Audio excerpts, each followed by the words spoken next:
there ছাত্ৰ-ছাত্ৰীসকল very easy এই দুটা সমীকৰণ দিয়া আছে সমাধান কৰিব লাগে মেট্ৰিকত এনেকুৱা সমাধান কৰিব দিবই সো আমি দুটা পদ্ধতিও জানো গতিকে সেই দুটা পদ্ধতি যিকোনো দুটা পদ্ধতিৰ এটাত কৰিলে হৈ যায় তাতে নিয়ম কোনো ধৰি দিয়া নাথাকে গতিকে সমীকৰণ দুটা দিয়া আছে এক নম্বৰ সমীকৰণ আৰু দুই নম্বৰ সমীকৰণ মই লিখিলো ইয়াতে সো ইয়াতে আমি এই প্ৰথম পদ আৰু দ্বিতীয় পদ ইয়াৰে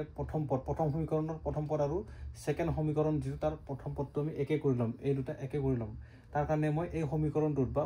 দুইটা সমীকৰণতে কিবা সংখ্যা পূৰণ দিব লাগিব সো এক নম্বৰ সমীকৰণত মই কি পূৰণ দিম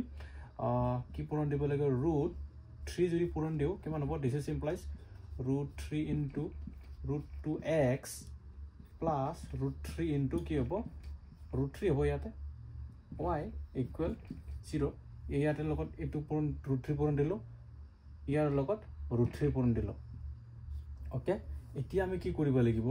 এখিনি কিমান হ'ব √3 দুগুণে 6 হ'ব x প্লাস এখিনি কিমান হ'ব √3 দুগুণ 9 y ইকুৱেল 0 এটো এটা সমীকৰণ পালো আমি এটো সমীকৰণ আমি কিমান নম্বৰ সমীকৰণ দিম 3 নম্বৰ সমীকৰণ দিম ওকে নেক্সট আৰু কি হ'ব 2 নম্বৰ সমীকৰণ 2 নম্বৰ সমীকৰণ আমি কিমান পূৰণ দিম ইয়াতে 0√6 পালো ইয়াতে √6 কৰাৰ কাৰণে মই কিমান পূৰণ দিব লাগিব √2 পূৰণ দিব লাগিব পূৰণ √2 দিস ইজ ইমপ্লাইজ কি হ'ব √2 ইনটু √3x মাইনাস এতে কি আছে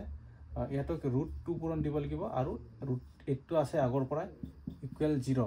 এখিনি কৰিলে কি মান হ'ব ইয়াতে কিয় 0 হল গম পাইছে ইয়াৰ শূন্য লগত যিকোনো সংখ্যা পূৰণ কৰিলে শূন্য পাই গলে শূন্যই লিখি দিছো এখিনি কি মান √6 হ'ব x মাইনাস 2 গুণ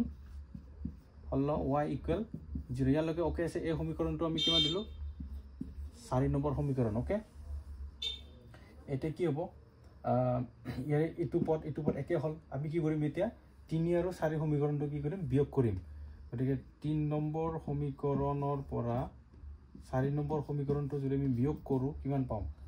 কেনেদৰে বিয়োগ কৰিম এটা লিখি দিম এটা লাইনতে লিখি লৈছো মই প্ৰথমতে এই সমীকৰণটো লিখিব লাগিব √6x প্লাস √9y ওকে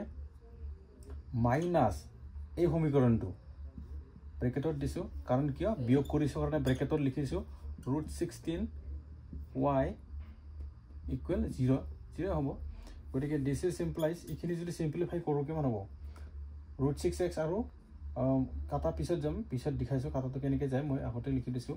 আমি এটা কি কৰিম ব্ৰেকেট খোলাৰ কাম কৰিম ব্ৰেকেট খুলিলে কি হ'ব ব্ৰেকেট খুলিলে কি হ'ব মাইনাস √6x ব্ৰেকেট খুলি দিয়া লগে লাগিব মাইনাসে প্লাস হ'ব √16y ইকুৱেল 0 হ'ব ইয়ালৈকে ওকে আছে এতিয়া আমাৰ কি কেনসেল যাব √6x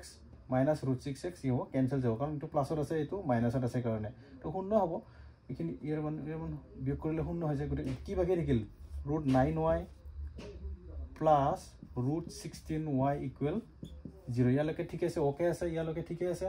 এতিয়া আমি ইয়ালৈকে ঠিক আছে লিখি লবা তোমালকে নেক্সট কি নেক্সট স্টেপত কি হ'ব নেক্সট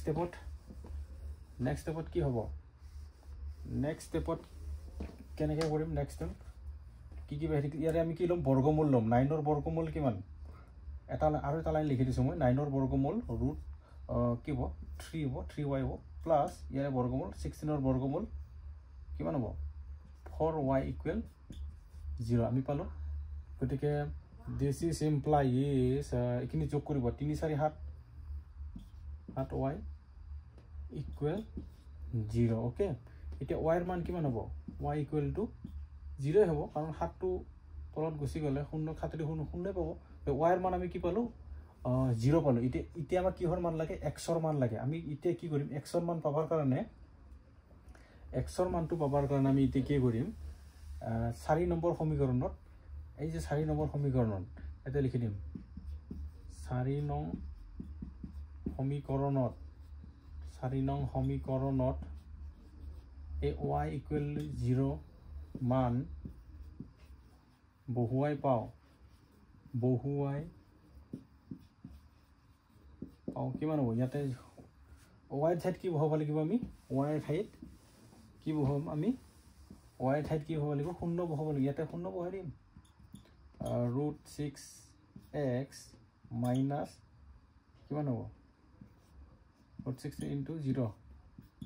এইখিনি কি হ'ল 0 পাম আমি এইখিনি কৰিলে শূন্যৰ লগত যিকোনো সংখ্যা পূৰণ কৰিলে 0 পাই এইখিনি 0 হ'ব গতিকে অল কি থাকিব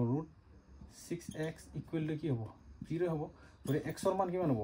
√6 ৰ তলত 0 ৰ তলত গুচি গ'লে 0 হ'ব গতিকে x ৰ মানো 0 পালো গতিকে এনসাৰ কিমান হ'ব আমাৰ ৰাইট এনসাৰ কিমান হ'ব এটা এনসাৰ কিমান হ'ব এনসাৰ হ'ব আমাৰ x ৰ মান কিমান হ'ব 0 হ'ব আৰু y ৰ মানো